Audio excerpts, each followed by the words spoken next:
Hi, this is Claire Pedrick, just talking you through applying for accreditation as a coach. First of all, go to the ICF website, which is coachfederation.org. What you want to do then is you want to press individual credentialing and associate certified coach, because that's the credential that you're going for. What you'll be doing is applying for the ACC portfolio path here on the right hand side. So for ACC, what you need is 60 hours of coach specific training with what they call robust documentation.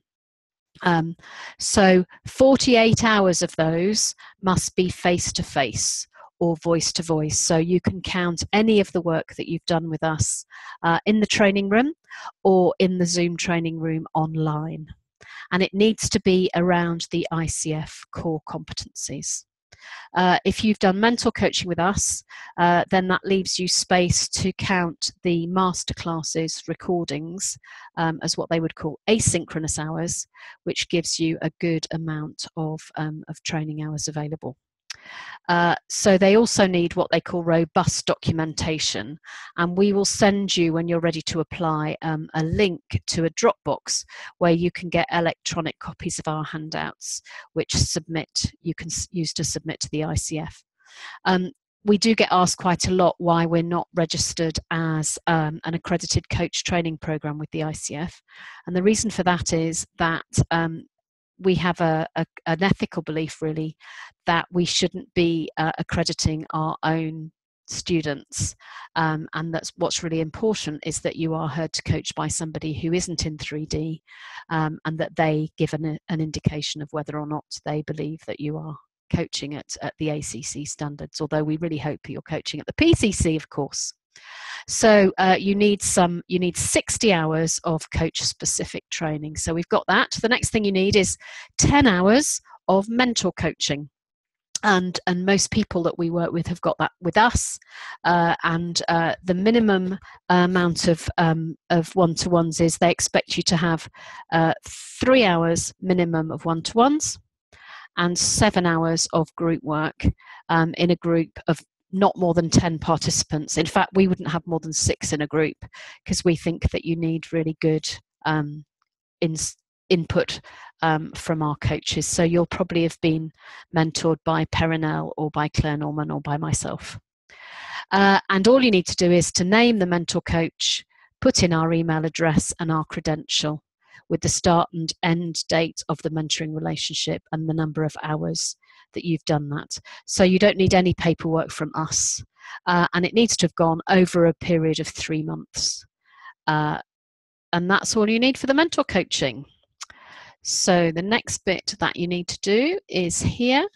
You need your coaching log. At least 25 of the coaching hours must have happened within the last 18 months. But you know, if you're working as a coach now, or if you're coaching at work, that's going to have happened. You need a sign-off in order to be able to provide client information, because of the ethics. They say you must obtain consent from each client to list their information on the coaching log. And if you just ping us an email, we can give you a sign-off that we put in the footer of all our emails when we book coaching conversations. You can easily borrow that, which means that from now on, anyone that you see will happily have their name in your log.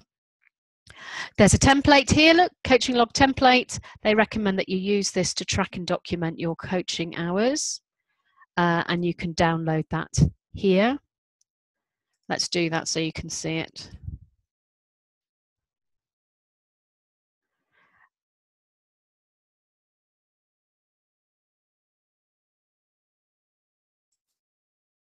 So here it is.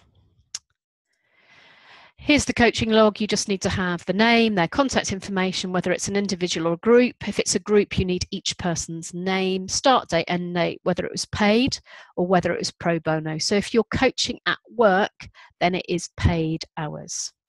So let's just go back to the ICF website. And so here we are on the ICF website. That's all you need to know, I think. But if you can read through that section under experience requirements, which is useful if you want to find out more information. So the next bit you need is a performance evaluation. So for this, you need a recording which they say needs to be between 20 and 60 minutes. So we recommend that it's between 22 and 59. Otherwise, there's a risk that you run over. And you need to do an audio file, not a video file. And that's really important to make sure that that's true. If you've used Zoom, you can get things off Zoom that are audio or video. And we will listen to the recording with you before you send it off. So it just needs to be you at your best. Don't worry if you don't demonstrate every single competency in your recording. What's most important is that you demonstrate most of them, and just know that the ethics one, they don't look for ethics unless you break the code of ethics. Otherwise, it's not a problem. So they will also want you to do a transcript of that recording. And the reason for that is it gives a much better insight into what's going on, and it's a very useful thing to do. And you can use an app or use, if you go to eAcademy, you can find people who will do transcription. If you notice here, Transcribe Me, you get a 15% discount if you use them. So you've got various options about the transcript, but we don't recommend that you do the transcript until you're sure which recording you're going to be submitting, to make sure that does what it needs to do. So that's the transcript. And then the final piece is the coach knowledge assessment. So here you've got a video, information about the coach knowledge assessment, which you can watch and which will give you the information that you need. Basically, they're trying to find out whether you're really coaching. Our recommendation would be that you have a jolly good look at the ICF Code of Ethics, and that you also really think about the competencies before you do the coach knowledge assessment. And we would be confident that you would pass that. And it's not a school exam, it's just checking that you're doing coaching and not something else. So that's the information that you need about the coach knowledge assessment. And that's all you need to do to be able to go for the ICF Associate Certified Coach credential. And once you've got all that stuff, you just go to you go here and you purchase the application. And it's very simple. There's a sample that I'm just going to show you. And it just wants your contact details. And then there are some sign-off things about ethics. You list your coach training here. Is it accredited? If you've done it with 3D, the answer to that is no. The name of the training organisation is 3D Coaching. We will very happily issue you with one certificate to cover all the training that you've done with us, which you'll upload here. And to the date which you began your coach-specific training. Then you need verification. So you need 3D Coaching here and the training program name, which will be 3D Coaching Training. Our address, which is 121 Devonshire Business Centre, Letchworth Garden City, SG6 1GJ UK. And our website is www.3dcoaching.com. Then you need the training hours and the content. So how many are synchronous? So that's how many hours were live in the room and how many were asynchronous. If you've done training with us, you'll only have 11 asynchronous hours, which will come from the master classes. And the rest will have been in real time. That's what synchronous means. It says, do we teach a definition of coaching in alignment with and not contrary to the ICF? The answer is yes. They define coaching as partnering with clients in a thought-provoking and creative process that inspires them to maximize their personal professional potential. So yes, we did do that, setting the foundation. Did we address setting the foundation? Yes, we did, because that's about the contract and it's about ethics, and we will have spent a lot of time on that. Then it says, did we work around co-creating the relationship around trust and intimacy and presence? And of course, that's something that we spend a significant amount of time focusing on. So you can tick yes for that. Communicating effectively, that's about powerful questions, active listening, challenge, moving. So we've certainly, yes, we can tick that one. Facilitating learning and results. Yes, you can tick that because that's about action and endings and moving forward. Then it asks you about coaching practice. Were you given the opportunity to practice and receive feedback from a faculty member? You were, because you will have been in small groups in various parts of our training program, for example, on transforming conversations, or on the ACC practicum, or in other places where we're giving you an opportunity to practice coaching with us in the room and where you get feedback.